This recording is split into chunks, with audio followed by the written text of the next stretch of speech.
Well, let's see what I got for you guys. Came up to the back door over here, and I heard what sounded like water coming on in the house. And I thought, why would water? I'm the only one here. And I stepped closer to the side to listen, and just then I looked down, and it was a rattlesnake. A big one, too, about 11 or 12 buttons on it. So I went to grab my gun, but my daughter took my gun to go shooting. So I had to go hunt for the shovel. Normally I keep a shovel around the house just in case something like this, if I can't get to my gun quick enough. I'm having a hard time getting his head off because it was pulling back up against its body real tight, and I was trying to pull it out. It was in a corner, and it had an escape hole there, which was going to try to get out, and I was trying to keep it from going out.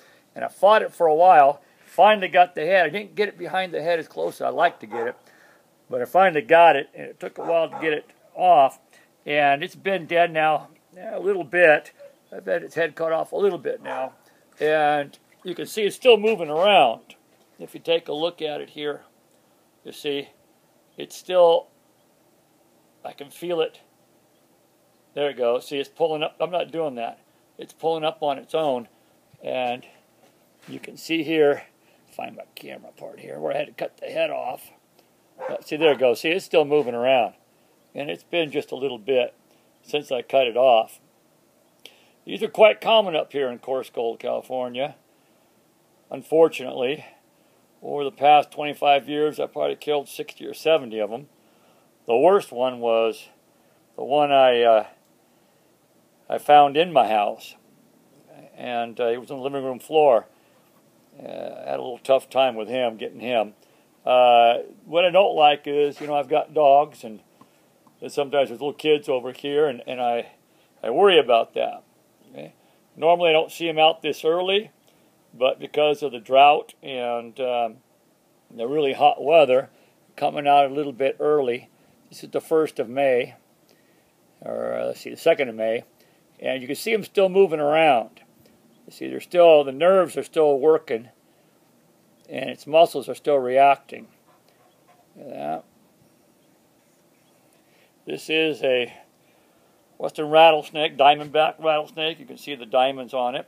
Not as big as the ones that get back east, but big enough to make you nervous. All right. This is the first one I found of the year.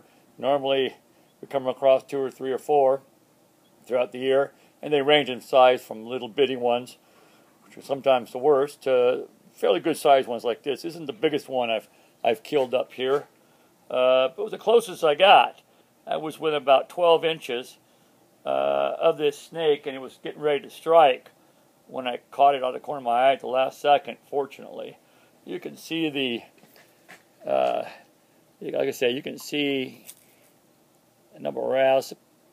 Supposedly each rattle represents a year of its life, so there's a few in there. I didn't count them real well, somewhere around 10 or 11. You see the movement. See how much that moves in there. You see? And you can see how long it is. This is without the head, and it comes from right about, let's see here, can I get you in there? Yeah. So it comes in right about like that, and it's fat. It's been eating. You can see the big old fat belly in there. Either it's been eating or it's pregnant, one or the other.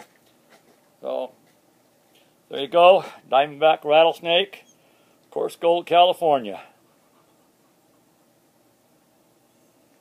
I'm going to skin it up, tan it, make a hat band out of it.